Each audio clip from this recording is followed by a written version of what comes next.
Hello everyone, welcome to my YouTube channel. Today in this video we are going to do question answer of chapter 7, class 7, chapter 7, respiration in organism. Question of part A, fill in the blanks.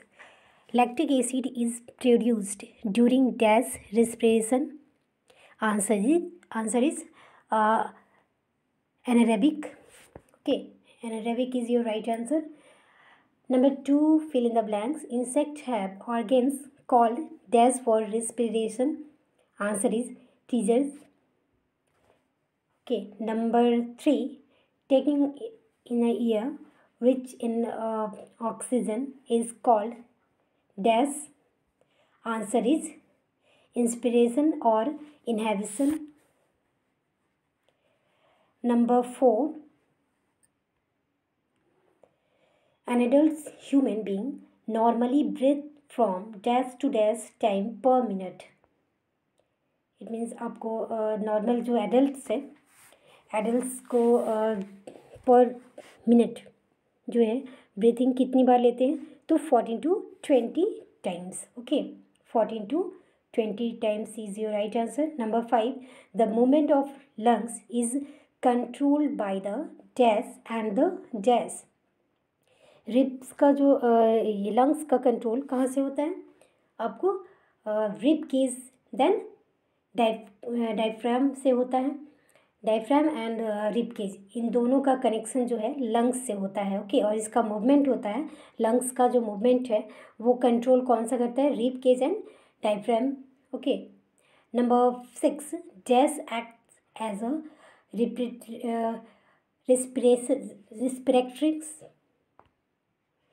respiratory by carrier in our body. Answer is hemoglobin. Okay, now next part B, match the following. Number 1, lactic acid. Right answer is C, mescal charms. Number 2, stomata. Right answer is A, transpiration. Number 3, respiratory carrier. Answer is E, hemoglobin. Then number 4, lenticles. So your right answer is pour on branches. Number 5, alcohol. Answer is fermentation of yeast. Now part B is completed. Part C, tick the correct option. Number 1, respiration helping. Right answer is option D, obtaining energy. Obtaining energy is your right answer. Number 2, stomata perform the function of. Answer is exchange of gases. Stomata जो है exchange कैसे करता है जब आपको plants जो है atmosphere से क्या लेते हैं ऑक्सीजन कार्बन डाइऑक्साइड लेते हैं देन ऑक्सीजन जो है वो रिप्लेस करते हैं. तो इससे क्या होता है कि ये जो फंक्शन स्टोमेटा ही करता है. यदि प्लांट्स में स्टोमेटा ना हो तो ये जो है सर्कुलेशन है गैस का वो नहीं हो पाता. जैसे वो एटमॉस्फेयर से जो कार्बन डाइऑक्साइड लेते हैं देन ऑक्सीजन जो को रिलीज़ करते हैं तो ये जो फंक्शन है वो स्टोमेटा ही करता है. तो your right answer is exchange of gases. Number 3, a process represented by the following equation. Glucose plus oxygen equal to carbon dioxide plus water plus energy. Answer is aerobic respiration. Okay, now number 4, to survive plants roots need. Answer is oxygen. Oxygen your right answer. Number 5, earthworm and leeches respire through their. Answer is skin. Okay, skin के through ही वो रिस्पेयर करते हैं। ये जो earthworm या then leches हैं, ये जो है अपने स्किन के थ्रू ही रिस्पायर करते हैं, आगे बढ़ते रहते हैं। आप देखोगे अर्थ पे ये ऐसे घूमते रहते हैं अपने स्किन के through he. So your part C, tick the correct option is completed. Now next, part D, answer the following question in brief. Question number 1, define respiration. Name the two type of respiration. Answer is the process of oxidizing the food to produce energy by the living being is called respiration. The two type of respiration are aerobic respiration and the anaerobic respiration. Okay, तो ये जो है process जो oxidising जो food का होता है और एनर्जी जो प्रोड्यूस होता है, ये प्रोसेस ही जो है आपको रिस्पिरेशन कहलाता है। Now number 2, question number 2, name the respiratory organs of the following. Crab तो उसका होगा गिल, देन मैन तो लंग्स, मैन में जो है लंग्स जो है वो रिस्पिरेटरी ऑर्गन्स का काम करती है। देन लीचीज उसका जो है स्किन ये काम करता है। देन इंसेक्ट उसका ट्रेचेस करता है। देन ये सारा जो है उसका रिस्पिरेटरी, ये सारे जो ऑर्गन्स है और इन सब का काम जो है ये करते, रिस्पिरेटरी सिस्टम जो है ये सारे करते हैं, gills, lungs, skin, then teacher. Number 3, define the transpiration. Answer is loss of water vapour through stomata in plant is called respiration. Now next, number 4, define the terms breathing rate. The number of breathing per minute is called breathing rate. जब कोई भी जो है human beings है या फिर जो भी इंसेक्ट्स है जो 1 मिनट्स में लेते हैं वो क्या होता है, आपका ब्रीथिंग रेट होता है। जैसे ह्यूमन बींग्स जो हैं वो क्या है 1 मिनट्स में कितनी बार उनका ब्रीथ लेते हैं, सांस लेते हैं, तो 14 to 20 टाइम्स 1 मिनट्स में। कभी आप भी इस पर करके देखोगे तो कितने 1 मिनट्स में आप कितनी बार जो है ब्रीथ ले रहे हो, सांस ले रहे हो। तो ये आपको ये जो सिस्टम है वो ब्रीथिंग रेट कहलाता है। Now number 5, question number 5, name the body organs which help lungs during the process of breathing. Answer is diaphragm and ribs are help lungs during the process of breathing. आप देखोगे कभी जब आप breathe करोगे, सांस जब लोगे तो आपका हार्ट बीट, देन रिब्स, ये सारे पे आपको इसमें जो है प्रोसेस जो हो रहा है उसके थ्रू जो आपको जो है उसमें पता चलता है। जैसे आप रिब की सांस लेने से आपको देखोगे बॉडी फ्लेक्सिबल होता है, अप डाउन। जब सोए भी रहोगे देखना सांस लेने पे आपका हार्ट बीट जो है अप डाउन करते रहता है इस तरह से। तो ये सारा जो प्रोसेस है उसमें डायफ्राम एंड द ड्रिप्स ये सारे लंग्स को ब्रीथिंग सिस्टम में हेल्प करते हैं। Number 6, why do we need to breathe out carbon dioxide. Answer is high level of carbon dioxide in the body can be toxic and hence we need to breathe out carbon dioxide. Okay, now next part D, question answer of following question answer of in brief. Okay, this is completed. Number E, answer the following question. Question number 1, why do we get muscle cramps after heavy exercise? So when we are heavy exercise, our muscles need more energy. Anaerobic respiration help in the muscle cell to provide extra energy. As a result of this, lactic acid released in muscles. Due to lactic acid, we get muscle cramps.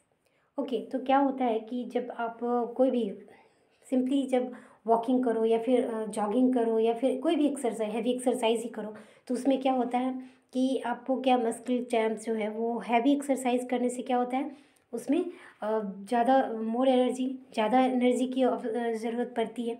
जब ज़्यादा energy लगेगा तो आपको क्या होगा, anaerobic respiration जो है वो हेल्प करता है, मसल सेल्स को एक्स्ट्रा एनर्जी देता है, जिससे क्या होता है कि आप कभी भी आप देखो दौड़ भाग करोगे तो दौड़ क्या होगे, बस बहुत ही लेज़ी हो थक जाते हो, देन लंबी लंबी सांसें लेते हो। ये सारा क्या है, ये हैवी आपके हैवी लोड पड़ा आपको जो भी आपने वर्क किया उसके लिए हैवी एनर्जी लगा आपको बॉडी में, और इसलिए जो है ये मस्कुलर क्रैम्प्स जो है वो हैवी एक्सरसाइज में ये जो है फ्लेक्सिबल, मतलब ज़्यादा ब्रीथिंग लेते हो या फिर जो दौड़ भाग करते हो तो एनर्जी ज़्यादा लगी तो आप थक जाते हो। तो ये सारा कुछ होता है हैवी एक्सरसाइज में भी। Number 2, why does the potted plant die when overwatered? When a plant is overwatered, it need to get rid to excess water through transpiration, but the rate of transpiration may not be able to remove the excess water. Due to this, an overwatered plant usually dies. देखो, आपको क्या होता है जब किसी भी plant में अब जैसे बहुत ज़्यादा वाटर डाल दोगे, बहुत ज़्यादा पानी डालोगे तो क्या होगा, उसका एक प्रोसेस है, उसके सारे वर्क का जो प्लांट की जो भी वर्क होता है, उसका फूड जो बनाता है या फिर जो भी लाइफ का सिस्टम है वो एक रूटीन वाइज चलता है। जब वो एक्सेस वाटर हो जाएगा, जो कि उससे क्या होता है कि उसका रेट जो है जिसका ज़रूरत नहीं है वो ज़्यादा हो जाता है, उससे क्या होगा, तो may be not able to remove the excess water, वो एक्सेस वाटर को तो यूज़ नहीं कर पाएगा और ना ही निकाल सकता है, एब्जॉर्ब भी नहीं कर पाएगा। तो उसके कारण क्या होता है कि over watered plant usually dies, मतलब डेथ कर जाते हैं, मर जाते हैं। प्लांट देखोगे कभी मुरझा जाते हैं, आप कहोगे कि इसमें मैंने तो पानी डाला, सब कुछ किया, बट किसी भी प्लांट का एक रूटीन है, जैसे उनका सर्कुलेशन जो होता है वाटर का, फूड जो बनाते हैं, सारा प्रोसेस में जो चीज़ की रिक्वायरमेंट है उससे ओवर हो जाएगा तो वो उस पर साइड इफ़ेक्ट होगा ही। तो यही इफ़ेक्ट होता है प्लांट पे भी कि वो ओवर वाटर्ड होने के कारण बहुत सारे प्लांट जो है वो डाइज कर मर जाते हैं। Okay, now next question number 3, where are stomata found in a plant?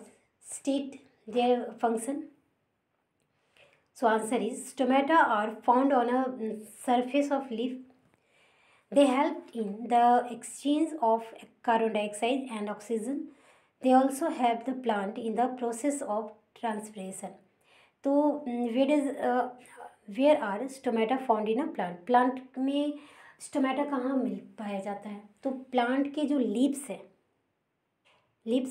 उस लीव्स के ऊपर में जो छोटे छोटे होल्स रहते हैं, जो कि आप नॉर्मल आई से नहीं देख सकते हो, उसे माइक्रोस्कोप के थ्रू ही देख सकते हो। तो ये जो छोटे छोटे होल्स रहते हैं ये होते हैं स्टोमेटा। तो ये कहाँ पाए जाते हैं? प्लांट के सरफेस पे, प्लांट के ऊपरी परत पे। ओके, देन इनका क्या वर्क है? तो कार्बन डाइऑक्साइड देन ऑक्सीजन को कार्बन डाइऑक्साइड को लेना, देन ऑक्सीजन को रिलीज़ करना। और ये कार्बन डाइऑक्साइड का यूज़ कर किस पर्पज़ से होता है? तो ये फूड तैयार करते हैं अपना।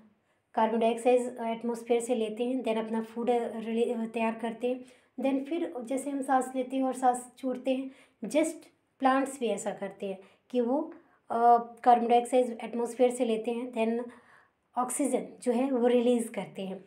तो ये जो प्रोसेस होता है ये उनका प्रोसेस है। Now next question, how is oxygen transported from lungs to the other parts of body? So answer is, the blood while passing through the lungs pick up oxygen with the help of pigments called hemoglobin. It transport oxygen to different parts of the body. Okay, तो इनका क्या parts work है? तो blood में सारे को lungs तक पहुंचाना, ऑक्सीजन पहुंचाना, देन क्या है कि बॉडी पार्ट्स को डिफरेंट पार्ट में इसे ऑक्सीजन को सप्लाई करना है। Now next question number 5. Question 5. Draw the neat, well-level diagram of human respiratory system. तो आपको ऐसे पिक्चर ड्रॉ करना है। तो यहाँ मैंने पिक्चर को दिखाया है। तो ये इस तरह से पिक्चर, देन लेवलिंग, वेल लेवल लिखा है ऑलरेडी, तो आपको लेवल ज़रूर करना है, केवल पिक्चर बनाना नहीं है बल्कि इसे लेवलिंग करना है। मतलब नेम भी सारे ऑर्गन्स जो जो पार्ट्स हैं से आपको लेवल करना, नाम लिख के दिखाना है आपको। तो ये रहा आपका question number 5। Now next question number 6, describe an activities to show that exhaled air contains carbon dioxide. Answer is, we take drinking uh, straw and test tube containing freshly prepared lime water. Place one end of the straw in the lime water and below the exhaled air gently at the other end of the straw. Lime water turn mildly due to the presence of carbon dioxide in the exhaled water air. Okay, तो इस तरह से आप क्या करना होगा, एक drinking water, then एक स्ट्रॉ, जो पाइप होता है ना जिससे आप कोल्ड ड्रिंक्स वगैरह पीते हो पाइप से, तो वो स्ट्रॉ लेना है और उसके थ्रू।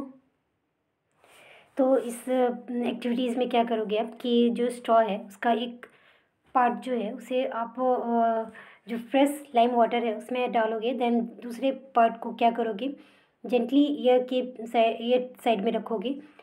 ओके, तो इसमें आप क्या एब्जॉर्ब करोगे कि लाइम वाटर जो है turn milky due to the presence of carbon dioxide. Carbon dioxide के प्रेजेंस होने के कारण वो जो लाइम वाटर है वो जो है मिल्की ड्यू हो जाएगा, उसका कलर चेंज हो जाएगा। और इससे क्या पता चलेगा कि आपको कार्बन डाइऑक्साइड है, एयर में कार्बन डाइऑक्साइड है। तो ये प्रोसेस एक्टिविटीज़ जो है ऑलरेडी आपके बुक में भी जो है एक्टिविटी 3 में दिया हुआ है।